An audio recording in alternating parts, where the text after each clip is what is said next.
नमस्कार साथियों, संस्कृति आईएएस के यूट्यूब चैनल पर आप सभी का स्वागत है। मैं हूं चंद्रशेखर। आज हम बात करने वाले हैं ब्रेग्जिट के बारे में। ब्रेग्जिट क्या है और ब्रेग्जिट चर्चा में क्यों है। सबसे ज़रूरी बात यह है कि ब्रिटेन को लेकर के यहाँ पर बातें की जा रही हैं। दरअसल जब से ब्रिटेन यूरोपीय यूनियन से बाहर निकला है, उसके बाद से लगातार उसकी अर्थव्यवस्था को लेकर के और उसके साथ साथ विश्व के साथ उसके संबंधों को लेकर के चर्चा होनी शुरू हो गई है। तो कौन कौन सी ऐसी बातें हैं जो ब्रिटेन की अर्थव्यवस्था को प्रभावित कर रही हैं। साथ ही साथ हमें ये भी समझना ज़रूरी है कि जो ब्रेग्जिट था उससे पहले की स्थितियां ब्रिटेन की क्या थीं, क्यों ब्रिटेन वहां से अलग हुआ, वहां से अलग होने के साथ साथ उस पर अभी क्या प्रभाव देखने को मिल रहा है। तो इसी से संबंधित कुछ बातों को हम लेकर के आज चर्चा करने वाले हैं। यहाँ पर ब्रेग्जिट आपके सामने दिखाई दे रहा है। यहाँ सबसे पहले चर्चा में क्यों है, तो ब्रिटेन में अभी उच्च मुद्रास्फीति देखने को मिल रही है। उच्च मुद्रास्फीति ये कहा जा रहा है कि ब्रेग्जिट के बाद यह दूसरी स्थिति है जब यहाँ पर सबसे ज़्यादा मुद्रास्फीति देखने को मिल रही है या महंगाई देखने को मिल रही है। ये कहा जा रहा है कि ये 10% है। अब यहीं पर जब आपकी बात होगी कि भारत से आप तुलना करें तो भारत में जो मुद्रास्फीति रहती है या इन्फ्लेशन रहता है यह 4+-2 रहता है। अर्थात ये आप 4 में +2 करेंगे अर्थात 6% तक महंगाई दर हो सकती है। इसी के साथ साथ आप 4 में -2 करेंगे इक्वल टू आपका 2 आएगा, अर्थात अधिकतम 4 हो सकता है और न्यूनतम 2, इससे ज़्यादा फ्लैक्चुएट नहीं होनी चाहिए। आरबीआई इसको कंट्रोल करने का काम करती है। तो यहाँ पर जो हम लोगों ने बात किया ब्रेग्जिट के बारे में। अब जो ब्रेग्जिट है वो क्या है ये समझ लीजिए। तो जो यूरोपीय यूनियन था, यूरोपीय यूनियन बना और उस यूरोपीय यूनियन को लेकर के जो बातें आगे बढ़ी और फिर द्वितीय विश्व युद्ध के बाद तो जो पूरा यूरोपीय यूनियन है उस यूरोपीय यूनियन का ब्रिटेन भी सदस्य था। उस समय 28 सदस्य देश थे, उसमें से अर्थात यूरोपीय यूनियन से ब्रिटेन बाहर निकला और इसी बाहर निकलने की प्रक्रिया को हम ब्रेग्जिट कहते हैं। आप यहाँ पर देखेंगे ये जो ब्रेग्जिट लिखा हुआ है इसको आप यहाँ पर देख सकते हैं BR, ठीक है, अर्थात ये ब्रिटेन को बता रहा है और ये जो एग्जिट है आप एग्जिट के बारे में जानते हैं। कुल मिलाकर के ब्रिटेन का यूरोपीय यूनियन से बाहर निकलना ब्रेग्जिट कहलाता है। ठीक है, यहाँ तक तो बातें समझ में आ गई। अब ये पूरा जो ब्रिटेन है, ब्रिटेन ये पूरा ब्रेग्जिट और उसके साथ साथ यूरोपीय यूनियन को समझने के साथ साथ हमें ये भी समझना ज़रूरी है कि जो ब्रिटेन है और ग्रेट ब्रिटेन है इन दोनों में अंतर क्या है।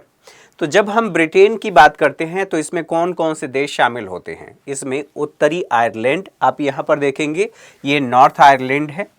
नॉर्थ आयरलैंड के साथ साथ यहाँ पर स्कॉटलैंड, वेल्स और इंग्लैंड, यहाँ पर स्कॉटलैंड और वेल्स और इंग्लैंड, इन सब को मिलाकर के, इन चारों को मिलाकर के कहा जाता है कि यह, इसके साथ साथ इंग्लैंड जो मैंने बताया, इन सब को मिलाकर के ये कहा जा रहा है।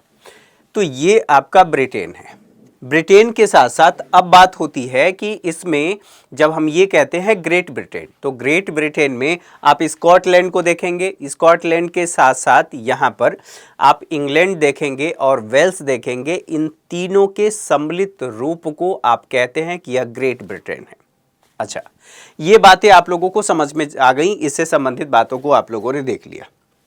अब बात करते हैं, ये पूरा यूरोपीय यूनियन है और यूरोपीय यूनियन, यहीं देखिए ये जो ब्रेग्जिट हम कह रहे हैं वो यहाँ पर बताया गया है। एक तारा जो यहाँ पर बनाया गया है, ये तारा इसे टूट करके निकलता हुआ दिखाई दे रहा है। अब यहाँ ये पूरा आप देख रहे हैं यूरोपीय यूनियन, जिसे संक्षेप में EU कहा जाता है, और यह कुल 28 सदस्यों वाला एक संघ था पहले जब ब्रिटेन इसमें हुआ करता था।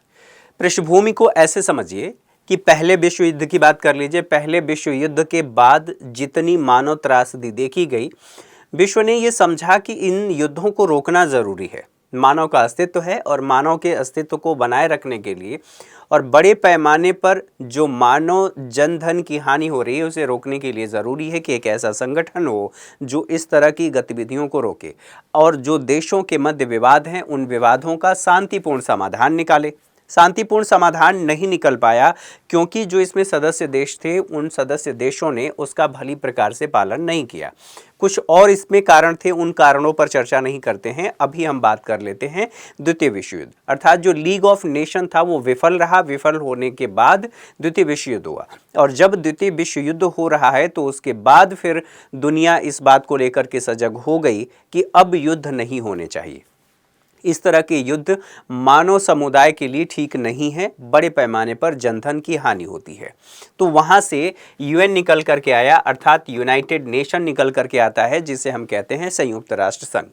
अब संयुक्त राष्ट्र संघ तो ये तो हमने समझ लिया कि यहाँ तक बातें ठीक थी। अलग अलग तरीकों से ये युद्ध रोकने का प्रयास करता है, शांति प्रयास करता है, शांति प्रिय तरीके से ये चीज़ों को बढ़ावा देता है कि अगर दो राष्ट्रों के मध्य कोई विवाद है तो उन विवादों का समाधान आपसी बातचीत के जरिए किया जा सके।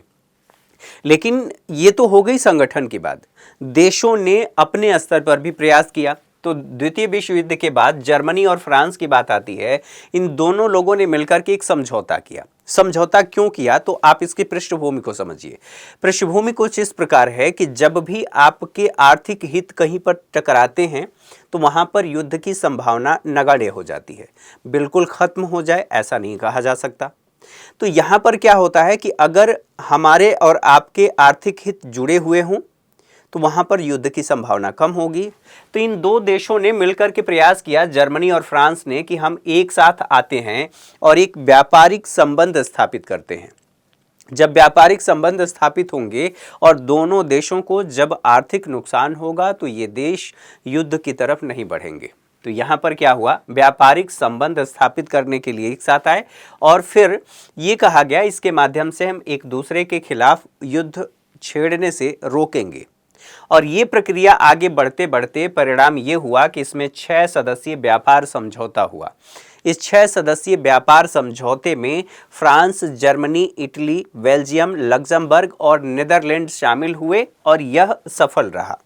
सफल कैसे रहा, तो इसमें जो व्यापार हो रहा था कोयला और स्टील का व्यापार हो रहा था। फिर यूरोप की बात करें तो 1957 में एक संधि हुई और यह इस बात की नींव रखी कि ये जो बातें थीं, यहाँ पर जो बातें थीं, इनको हम आगे बढ़ाएंगे।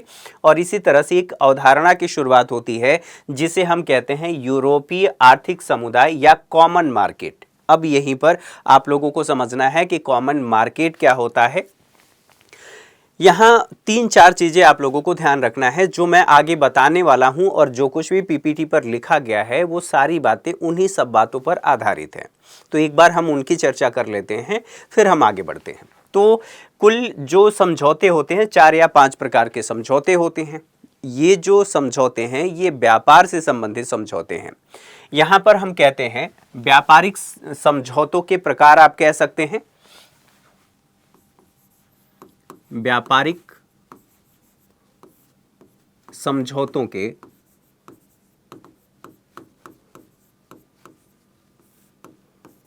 प्रकार आप ऐसे कह लीजिए, ठीक है।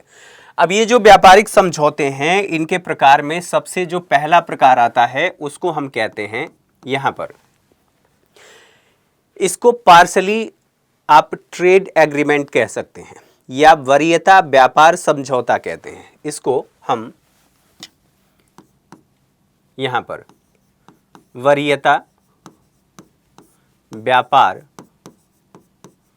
समझौता, इसमें क्या क्या खास बात होती है इसको देख लेंगे। वरीयता व्यापार समझौता, एक बार इसको समझ लेते हैं फिर हम आगे बढ़ेंगे। यहां पर देखें, इस समझौते में जो भी सदस्य देश होते हैं उनको व्यापार में वरीयता दिया जाता है। इसीलिए इसको कहा जा रहा है कि यह क्या है, पीटीए है, ठीक है, पीटीए। इसी के साथ साथ इसमें जो व्यापार होता है वो किसका होता है, यहां पर सदस्य देशों के साथ। सदस्य देशों को वरीयता दिया जाता है, जैसा कि इसके नाम से ही समझ में आ रहा है। और ये जो व्यापार होता है ये किसका होता है, केवल गुड्स का व्यापार होता है, इसमें सेवाओं का व्यापार नहीं होता। साथ ही साथ अब यहाँ पर बात ये होती है कि जब हम व्यापार कर रहे हैं तो कुछ लगभग एक देश अगर दूसरे देश से व्यापार कर रहा है तो 100 प्रकार की वस्तुएं होंगी, मान लेते हैं थोड़े समय के लिए। ये 100 प्रकार के समझौते होंगे और इस 100 प्रकार के समझौते को हम लागू कर रहे हैं, तो हमें एक निगेटिव लिस्ट बनानी पड़ेगी, निगेटिव लिस्ट। ठीक है, ये निगेटिव लिस्ट कैसी होगी कि इन वस्तुओं का हम व्यापार नहीं करेंगे। 100 में से हमने मान लिया कि बना लिया हम पॉजिटिव लिस्ट। पॉजिटिव लिस्ट कौन सा है? तो जिसका हमें व्यापार करना है। निगेटिव लिस्ट कौन सी है? जिसका हमें व्यापार नहीं करना है। तो हम इसमें क्या करते हैं, हम इसमें एक सकारात्मक सूची बना लेते हैं। तो यहां पर जो तीसरा है सकारात्मक सूची या पॉजिटिव लिस्ट आप कह सकते हैं, यहां पर लिस्ट बना लिया गया, सॉरी, यहां पर पॉजिटिव लिस्ट बना लिया गया। पॉजिटिव लिस्ट बनाने के साथ साथ यहां पर कोशिश ये की जाती है कि जिन सदस्यों के साथ ये समझौता हुआ है उन सदस्यों के साथ बाधाएं कम की जाएं। कैसी? तो व्यापार की बाधाएं कम की जाएं। तो यहां पर आप चौथा पॉइंट कहेंगे कि व्यापार की बाधाएं, जो बाधाएं हैं वो कम करना। ठीक है, पहला आप लोगों ने समझ लिया। अब दूसरे की बात आती है। दूसरे को हम कहते हैं फ्री ट्रेड एग्रीमेंट, जो लगातार आप लोगों ने सुना होगा। इसको हम कह रहे हैं FTA, फ्री ट्रेड एग्रीमेंट, जिसे मुक्त व्यापार समझौता कहा जाता है। अब ये मुक्त व्यापार समझौता, यहां से चीजें चल रही हैं, फिर आगे बढ़ेंगी ऐसे ही। तो जो मुक्त व्यापार समझौता होता है, यह भी सदस्य, इसमें कई सारे सदस्य देश शामिल होते हैं। इसमें जो व्यापार होता है वो व्यापार वस्तु और सेवा का होता है, वस्तु प्लस सेवा दोनों का ही इसमें व्यापार होता है। इसी के साथ साथ और इसमें बात होगी कि और इसमें क्या क्या वरीयता देखने को मिलता है। तो दरअसल यहाँ पर जो निर्णय लिया जाता है फ्री ट्रेड एरिया बनाने का, जिसके माध्यम से दोनों देशों या जो भी सदस्य इसमें शामिल हैं उनके मध्य व्यापार होता है, तो हम ये कह रहे हैं कि यहाँ पर एक फ्री ट्रेड एरिया बनाया जाता है, फ्री ट्रेड एरिया बनाया जाता है, जिसके माध्यम से व्यापार किया जाता है।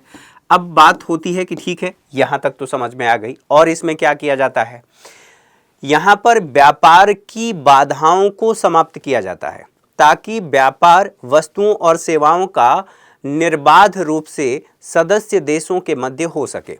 अब सदस्य देश 2 या 2 से अधिक हो सकते हैं।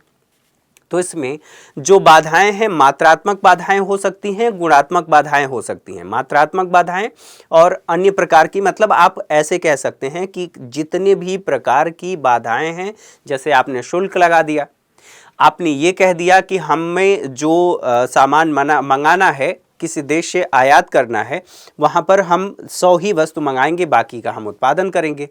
या हो सकता है आपने गुणात्मक प्रतिबंध लगा दिया, ये कह दिया कि इस वस्तु की गुणवत्ता ठीक नहीं है, इसकी क्वालिटी ठीक नहीं है, इसलिए हम इसे नहीं मंगा रहे हैं। तो इस तरह से आप इस पर बाधाएं लगाते हैं, तो उन बाधाओं को इसमें समाप्त किया जाता है। आप कह सकते हैं कि व्यापार बाधाएं समाप्त की जाती हैं। ठीक है, समाप्त करना। इसके अलावा क्या कुछ और भी होता है? तो बिल्कुल होता है। इसमें हमने देखा था पहले में कि पॉजिटिव लिस्ट बनाई जाती थी। अब चूंकि यहां पर दायरा ज्यादा होगा, वस्तुओं और सेवाओं का व्यापार हो रहा है, तो यहां पर नेगेटिव लिस्ट बनाई जाएगी, क्योंकि यहां पर पॉजिटिव लिस्ट की संख्या ज्यादा होगी, नेगेटिव लिस्ट की संख्या कम होगी। तो यहां पर एक नेगेटिव लिस्ट बनाया जाएगा। यहां पर नेगेटिव लिस्ट बनाया जाता है कि इनका हमें व्यापार नहीं करना है। ये आप लोगों ने समझ लिया। और एक महत्वपूर्ण बात यह भी है कि ये 2 बातें जो आपने समझा है, यही सारी बातें आगे चल करके आप लोगों की काम आएंगी। अब यहां पर तीसरा जो होगा, अब इसको हम क्या कहते हैं? जो तीसरा समझौता है इसको कहते हैं कस्टम यूनियन, या आप सीमा शुल्क ऐसे भी कह सकते हैं, कस्टम यूनियन। यहां पर कस्टम यूनियन, ठीक है, इसको हम कस्टम यूनियन कह रहे हैं। ये जो कस्टम यूनियन है, सीमा संघ, जिसे CU आप संक्षेप में कह सकते हैं। ये जो कस्टम यूनियन बन रहा है इसमें पीछे की सारी बातें लगभग इसमें प्रयोग की जाएंगी। तो यह क्या है जो कस्टम यूनियन है, दरअसल इसकी पहली शर्त यही है कि यह फ्री ट्रेड एग्रीमेंट होगा, अर्थात जो FTA है इसको हम कस्टम यूनियन बना सकते हैं। तो FTA यह क्या है, कस्टम यूनियन, तो एक प्रकार का FTA है। एक प्रकार का जो FTA है उसी के साथ साथ यहाँ महत्वपूर्ण बात यह भी है, मान लीजिए कि ये एक जो सदस्य देश हैं, ठीक, इसमें वो सभी सदस्य देश हैं जो FTA में शामिल हैं, लेकिन FTA के सभी सदस्य देशों के अलावा अब यहां पर देखिए, मान लेते हैं यहां भारत है, अब इसमें जितने भी सदस्य देश हैं इसमें से एक कोई सदस्य देश भारत के साथ व्यापार कर रहा है, तो जो एक सदस्य देश भारत के साथ व्यापार कर रहा है और हम इसे कह रहे हैं कि यह कस्टम यूनियन है, तो बाकी इसमें अगर मान लेते हैं 10 सदस्य हैं, 10 सदस्य, तो ये सभी सदस्य उसी से संबंधित नीति बनाएंगे, वही नीति बनाएंगे जो पहला सदस्य भारत के साथ व्यापार करने के लिए नीति बनाया है। तो इसको हम कह रहे हैं कि यह कस्टम यूनियन है, अर्थात गैर सदस्य के साथ समान नीति का पालन किया जाएगा। तो यहां पर आप इसको ऐसे लिख लेंगे कि गैर सदस्य के साथ समान नीति का पालन, गैर सदस्य के साथ समान नीति। ठीक है, एक तो ये बात हो गई। केवल यही बात नहीं है, इसके साथ साथ जो कस्टम यूनियन है इसको बनाने के लिए, जैसा कि मैंने ऊपर बताया कि ज़रूरी है कि वो सदस्य देश पहले FTA पर हस्ताक्षर करें, और इसीलिए जब हम कह रहे हैं कि ये FTA पर हस्ताक्षर हो गया उसके बाद ये कस्टम यूनियन बन रहा है, स्वाभाविक सी बात है कि यह FTA की तुलना में यह व्यापक है। ठीक है, व्यापक है। तो 3 प्रकार आपने समझ लिया।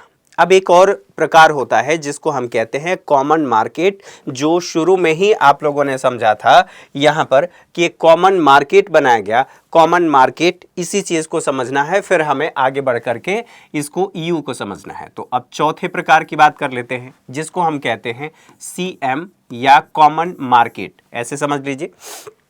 तो जो कॉमन मार्केट होगा, अब जो यहाँ कस्टम यूनियन की विशेषताएं थी वह सभी विशेषताएं, और इन सब की विशेषताएं यहाँ से समझिए, इन सब की विशेषताएं और जो कस्टम यूनियन है इसकी विशेषताएं इस कॉमन मार्केट में शामिल होंगी। तो यह एक कस्टम यूनियन है, ऐसे भी हम कह सकते हैं। तो आप लोगों ने पहला समझा कि यह एक कस्टम यूनियन है, ऐसे संक्षेप में लिख लेते हैं। कस्टम यूनियन के साथ साथ यहाँ पर यह भी समझना होगा कि यहाँ पर जो व्यापार से संबंधित बाधाएं हैं उन बाधाओं को समाप्त कर दिया जाता है। ठीक है, और यहाँ पर जो लिस्ट बनाई जाती है वह निगेटिव लिस्ट बनाई जाती है। निगेटिव लिस्ट बनाया जाता है। किसके लिए? व्यापार के लिए। न केवल निगेटिव लिस्ट बनाया जाता है, बल्कि महत्वपूर्ण बात यह भी होता है कि ये जो कॉमन मार्केट के सदस्य होते हैं वह गैर सदस्य के साथ समान नीति का पालन करते हैं। और यहाँ पर जो मैंने आपको डायग्राम बना करके बताया था वही स्थिति यहाँ पर भी लागू होगी। ठीक है, तो यहाँ पर गैर सदस्यों के साथ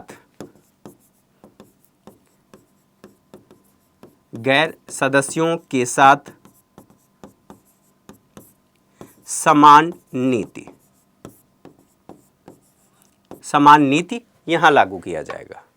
अब यहां एक और महत्वपूर्ण बात है कि इसमें क्या होता है कि न केवल हम वस्तुओं का आदान प्रदान मतलब आयात निर्यात करते हैं, मंगाते हैं, FTA साइन करते हैं, बल्कि यहाँ पर संसाधनों का भी मुक्त हस्तांतरण होता है। तो यहाँ जो चौथी महत्वपूर्ण बात है,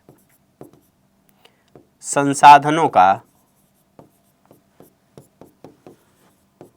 मुक्त हस्तांतरण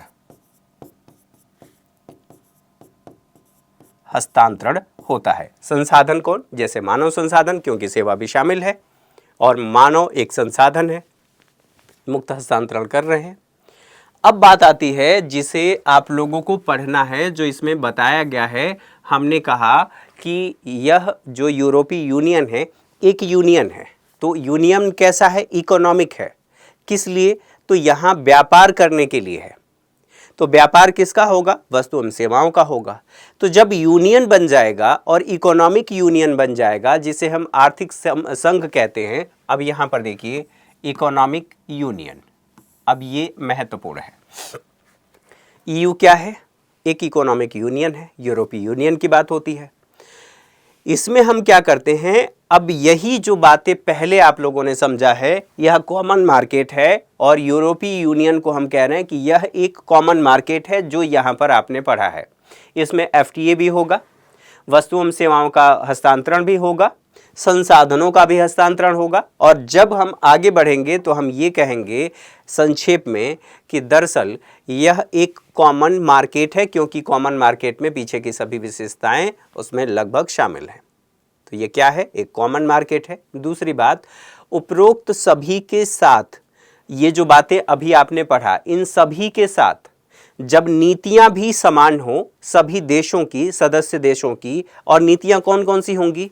राजकोषीय नीति, मौद्रिक नीति और विदेश व्यापार नीति सबकी समान हो, तो उसे हम कहेंगे कि यह क्या है? तो यह एक इकोनॉमिक यूनियन है, आर्थिक संघ है।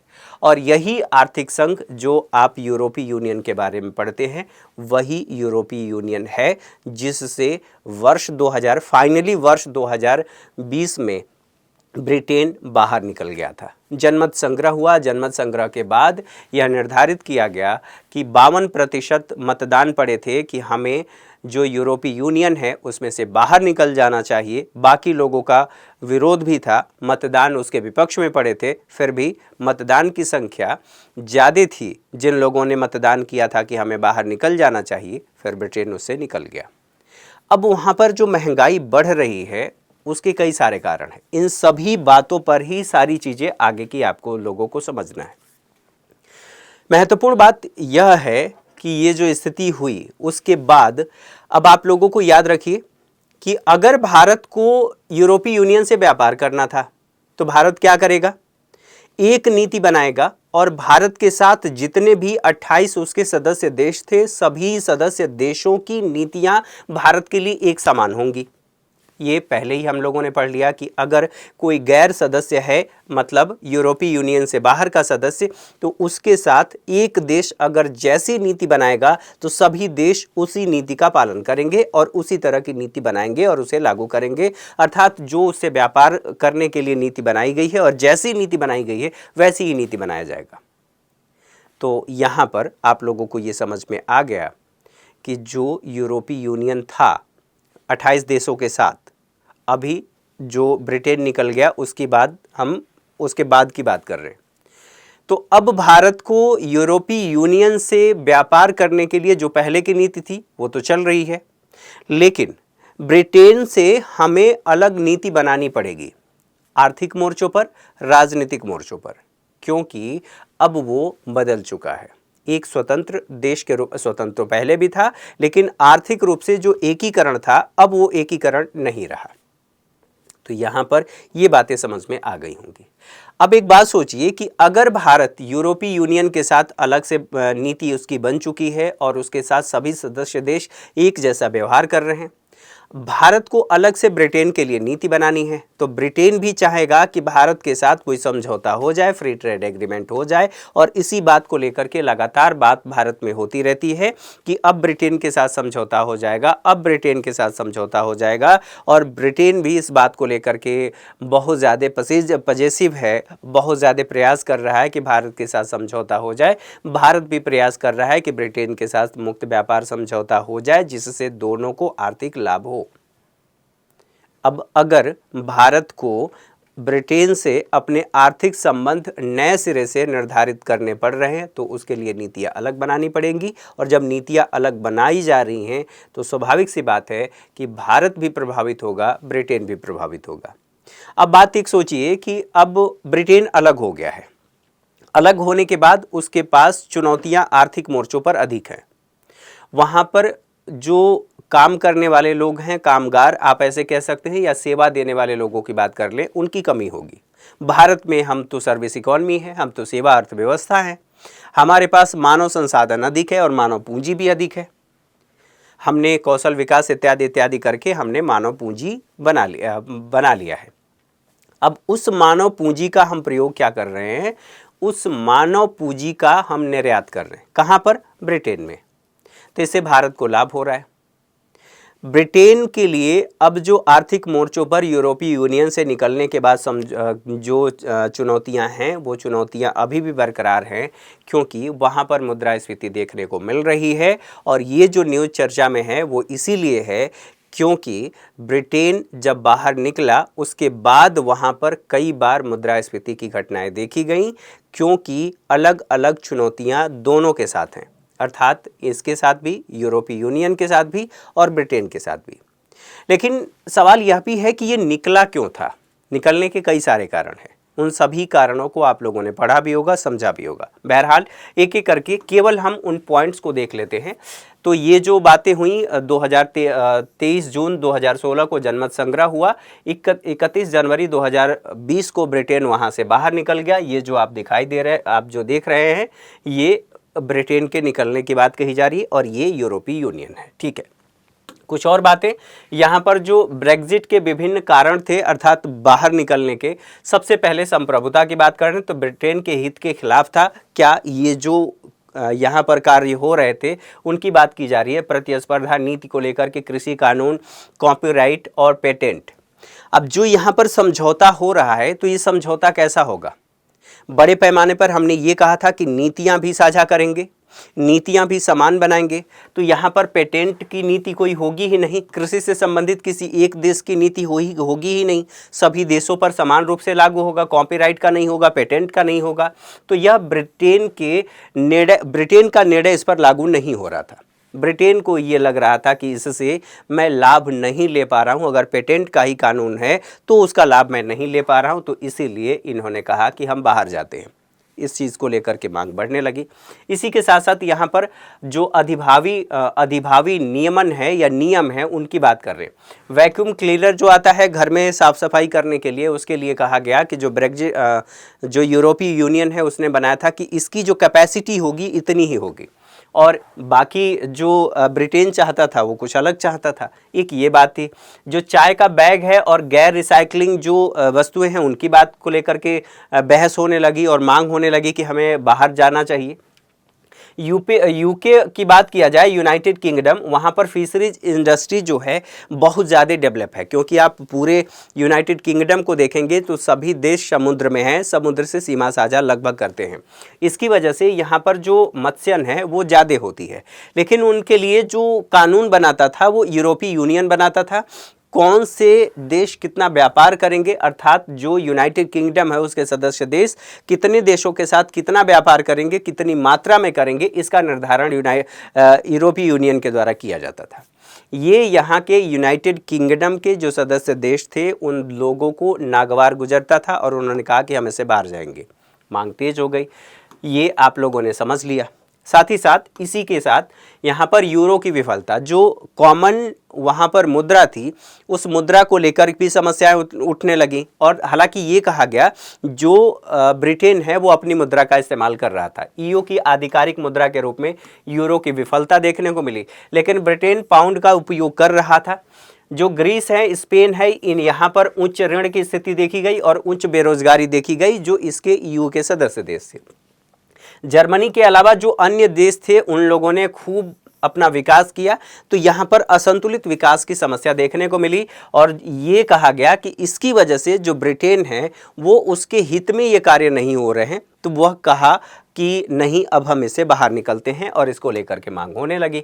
अब प्रवासन की बात करें तो जो ब्रिटेन है यहाँ पर एक शेंगेन सीमा मुक्त क्षेत्र है, और शेंगेन सीमा मुक्त क्षेत्र का मतलब ये है कि यह एक सीमा मुक्त समझौता है, अर्थात वहाँ पर जाने के लिए आपको वीज़ा की ज़रूरत नहीं पड़ेगी। तो यहाँ पर जो हस्ताक्षर करता थे, ब्रिटेन इस पर हस्ताक्षर नहीं किया। ब्रिटेन हस्ताक्षर नहीं किया अर्थात उसके देश में आ जाने के लिए आपको वीज़ा चाहिए। अप्रूवल चाहिए तभी आप जा पाएंगे, तभी वहाँ पर सेवा दे पाएंगे। तो इसको भी लेकर के समस्या थी। ईयू के भीतर प्रवासन और वेतन और सार्वजनिक सेवाओं पर प्रभाव इससे पड़ने लगा और इसी बात को लेकर विरोध शुरू हो गया। ब्रिटेन में प्रवासन में वृद्धि हो गई। अब एक मान लीजिए ये यूरोपीय यूनियन है और यहाँ पर ये जो सेंगेन सीमा मुक्त क्षेत्र है ये समझौता कर लिया गया। एक ये ब्रिटेन है, यहाँ इसने नहीं खोला है, यहाँ पर समस्या है। तो यहाँ से अब मांग होगी ना यहाँ जाने के लिए, और जब यहाँ पर मांग होगी तो ब्रिटेन में प्रवासन में वृद्धि होगी और प्रवासन में वृद्धि होगी तो ब्रिटेन के लिए समस्या होगी। तो यहाँ पर यह भी समस्या देखने को मिला। साथ ही साथ यह भी देखा गया कि यहाँ जो अप्रवासी लोग हैं, ब्रिटेन ये देख रहा था कि यहाँ पर अप्रवासी लोगों की डिमांड, अप्रवासी लोग अधिक आने लगे, क्योंकि इन क्षेत्रों में जो युद्ध की स्थिति थी उसकी वजह से अप्रवासी और ज़्यादा यहाँ पर आने लगे थे, जिसको लेकर के संसाधनों पर दबाव इत्यादि इत्यादि की समस्याएं देखने को मिली थी। तो ये पूरा आप देख रहे हैं जो ईयू की बात की जा रही है, यूरोपीय यूनियन। अब वित्तीय बोझ की बात करें तो ईयू के पास लोगों से सीधे कर एकत्र करने की शक्ति तो नहीं थी, अर्थात यूरोपीय यूनियन जो बना है वो सीधे लोगों से टैक्स नहीं वसूल सकता था, लेकिन सदस्य देशों को भुगतान के लिए बाध्य किया जा रहा था कि आप टैक्स का भुगतान करिए। और यही जब बात की जा रही है तो सदस्यता के रूप में ब्रिटेन पर यह बताया जाता है कि ब्रिटेन पर बहुत ज़्यादा दबाव बनता था और वो ज़्यादा भुगतान करता था सदस्यता के रूप में, शुल्क के रूप में, लेकिन उसे रिटर्न के रूप में बहुत कम मिलता था। तो ब्रिटेन के लोग इस बात को लेकर के भी बहुत ज़्यादा नाराज़ थे। सुरक्षा संबंधी चिंताओं की बात करें तो यूरोप में आतंकवाद का खतरा लगातार बढ़ने लगा था और ईयू को सुरक्षित रखने की जो बात कही गई थी वहाँ पर अक्षमता जाहिर होने लगी। साथ ही साथ जो यूरोप में शरणार्थी संकट, जो सीरिया इत्यादि क्षेत्रों में जो युद्ध हो रहा था, उसकी वजह से शरणार्थियों की मांग बढ़ने लगी ब्रिटेन में। और जैसे जैसे ब्रिटेन के साथ साथ ईयू में भी बात की जा रही है तो सुरक्षा चिंताएं बढ़ने लगी, और सुरक्षा चिंताएं बढ़ने लगी तो वहाँ पर आप सोचिए कि जो सेंगेन सीमा मुक्त क्षेत्र है उस क्षेत्र में अगर कोई व्यक्ति एक बार घुस गया, घुसने के बाद उसे ना तो वीज़ा चाहिए और ना पासपोर्ट चाहिए। स्वाभाविक सी बात है कि अब आप वहाँ पर देखेंगे कि आतंकवादी गतिविधियाँ बढ़ सकती हैं। इस बात को लेकर के भी ब्रिटेन में मांग बढ़ने लगी थी कि हमारी सुरक्षा चिंताएं बढ़ रही हैं, हमें अलग होना चाहिए। यूरोपीय संघ और ब्रिटेन पर ब्रेक्जिट के प्रभाव की बात करें तो यूके, यूनाइटेड किंगडम और ईयू, यूरोपीय यूनियन, एक दूसरे के बाजार में पहुंच की बात करेंगे। टैरिफ मुक्त और कोटा मुक्त यहाँ पर बात जो पहले थी उसका प्रभाव देखने को मिला, ठीक है। साथ ही जो यूके के नागरिक थे अब वह ईयू में अप्रबंधित स्वतंत्रता, ठीक है, यहाँ पर अप्रतिबंधित की बात की जा रही है, लेकिन स्वतंत्रता नहीं मिली थी, पूरी तरह से स्वतंत्रता नहीं थी। तो उनके नागरिकों को काम करने, अध्ययन करने, व्यवसाय करने और रहने, इसके साथ साथ इन सभी के साथ जो यूनाइटेड किंगडम है और ईयू है, अंतर्राष्ट्रीय समझौतों से बाहर जब आए, बाहर आने का मतलब ये है कि ब्रिटेन के लिए अब जो चुनौतियां हैं वो और ज़्यादा बढ़ गईं अलग अलग मोर्चों पर। जैसे अंतर्राष्ट्रीय समझौते पहले कॉमन हुआ करते थे, अब अंतर्राष्ट्रीय समझौते कॉमन नहीं रहे। अब यूनाइटेड किंगडम को अलग अलग देशों से अलग अलग समझौते करने पड़ेंगे और ब्रिटेन ने किया भी। तो यहाँ पर भी समझौते की बात की जा रही है। ब्रेक्जिट का प्रभाव ये देखने को मिला। अब बात यहाँ पर ये होती है ब्रेक्जिट का वैश्विक प्रभाव क्या हुआ। तो वैश्विक स्तर पर बात करें तो वैश्विक विकास इससे प्रभावित हुआ, क्योंकि जो पहले गैर सदस्यों के साथ जो समझौता होता था और उस समझौते के तहत आगे बढ़ते थे, अब वो स्थिति नहीं रही। तो इसे एक समस्या के रूप में देखा गया। जो बहुपक्षीय व्यापार व्यवस्था था उसका नुकसान हुआ, क्योंकि अब समझौता तो रहा नहीं, तो व्यापार उस तरह से कर नहीं सकते, अलग अलग नीतियाँ बनानी होंगी। चीन और भारत जैसे जो प्रमुख निर्यातक देश हैं इन पर प्रभाव पड़ा, क्योंकि ईयू के साथ एक बार समझौता कर लिया और सभी देशों के साथ व्यापार कर रहे थे। अब ऐसी स्थिति नहीं रहेगी। ब्रिटेन से जो आयात था वो आयात में कमी देखने को मिली और ब्रिटेन में आयात में कमी हुई, और कमी होने के साथ साथ यह भी कहा जाता है कि इससे संरक्षणवाद की प्रवृत्तियों को बढ़ावा मिला। संरक्षणवाद अर्थात हम अपनी अर्थव्यवस्था को संरक्षित करेंगे, इसीलिए तो ब्रिटेन इससे बाहर आया था। तो यहाँ पर संरक्षणवाद में वृद्धि हुई। साथ ही साथ ब्रेक्जिट के बारे में बात कर ले, भारत पर सकारात्मक प्रभाव क्या हुआ। तो यूनाइटेड किंगडम और यूएस से अलग अलग समझौते करने पड़ेंगे। ईयू की बात की जा रही है यहाँ पर। EU से हमने अलग समझौता किया, यूनाइटेड किंगडम से अलग समझौता किया, आर्थिक मोर्चों पर और अन्य मोर्चों पर भी। समझौते से भारतीय निर्यात में वृद्धि यहाँ पर देखने को मिल सकती है। ठीक है, यूके में उच्च शिक्षा के अवसर बढ़े, क्योंकि यहाँ पर अब वो स्थिति नहीं रही। सभी देश जो इसमें यूरोपीय यूनियन में शामिल थे, अब सदस्य देशों को अब वहाँ वीज़ा और इत्यादि इत्यादि की आवश्यकता होगी। यहाँ पर उच्च शिक्षा के अवसर यूनाइटेड किंगडम में बढ़े, और बढ़ने की वजह से भारत के जो लोग हैं जो वहाँ शिक्षा प्राप्त करना चाहते हैं, जाना चाहते हैं, उनके अवसर बढ़े हैं। अब यहाँ पर जो मुद्रास्फीति बढ़ी है, इसको लेकर के भी कहा जा रहा है, इसको लेकर के अब अवसर हैं या नहीं है। अवसर इस रूप में कि जो वहाँ पर वृद्धि देखी जा रही है उससे इनके खर्च में वृद्धि होगी, और खर्च में वृद्धि होगी तो कोई अन्य विकल्प तलाशेंगे। यूके में सेवाओं की मांग में वृद्धि हुई है और भारतीय लोग उसका लाभ उठाएंगे। भारत में ब्रिटिश निवेश में वृद्धि होने की, क्योंकि ब्रिटेन को भी तो व्यापार करना है, निवेश करना है और अपनी वैश्विक स्थिति बढ़ानी है, अपनी अर्थव्यवस्था को बढ़ानी है, तो ब्रिटेन में भी, भारत में भी ब्रिटिश निवेश में वृद्धि होने की संभावना यहाँ पर जताई जा रही है। भारतीय कंपनियाँ लंदन स्टॉक एक्सचेंज में सूचीबद्ध हुई हैं और उसका लाभ भारत को मिलेगा। साथ ही साथ इससे संबंधित कुछ और बातों को समझने के साथ ब्रेग्जिट का भारत पर नकारात्मक प्रभाव देख लेते हैं। तो जो विदेशी फंड है उसका बहिर्गमन, अर्थात हमें अब उसके साथ व्यापार करने के लिए विदेशी मुद्रा चाहिए, तो अलग से हमें व्यापार करने के साथ साथ अपने विदेशी मुद्रा भंडार को बढ़ाना पड़ेगा, जिससे इसका प्रवाह भी बढ़ेगा। ठीक है, डॉलर में बढ़ोतरी से जो भारत आयात है वो महंगा होगा, क्योंकि अब हमें वहाँ पर डॉलर में पेमेंट करना पड़ेगा, इसलिए जो हमारा आयात है वो महंगा होगा। और रुपए के मूल्य में चूंकि डॉलर डोमिनेट करता है, डोमिनेंस वैश्विक करेंसी है, और वैश्विक करेंसी के साथ साथ वैश्विक व्यापार में इसका प्रभुत्व है, इसलिए जैसे ही इसके मूल्य में वृद्धि होगी डॉलर के, रुपये के मूल्य में यहाँ पर गिरावट के रूप में देखी जा रही है। ठीक है, भारतीय जो आईटी उत्पाद हैं उनकी मांग बढ़ेगी, हम ये भी कह सकते हैं, लेकिन ये तब हम कर पाएंगे जब इसका बड़े पैमाने पर हम उत्पादन कर पाएँ। तो इससे संबंधित लगभग सभी बातों को हमने समझा। आज के सेशन में मेरे साथ इतना ही। अगली क्लास में हमारी मुलाकात होगी, तब तक के लिए नमस्कार, ढेर सारी शुभकामनाएं। आप अपने वैल्यूएबल कमेंट के माध्यम से हमारा मनोबल बढ़ा सकते हैं। हमारे चैनल को सब्सक्राइब करें, बेल आइकन को भी प्रेस करें, ताकि लेटेस्ट वीडियो का नोटिफिकेशन आप लोगों तक पहुंचता रहे। Thank you for watching.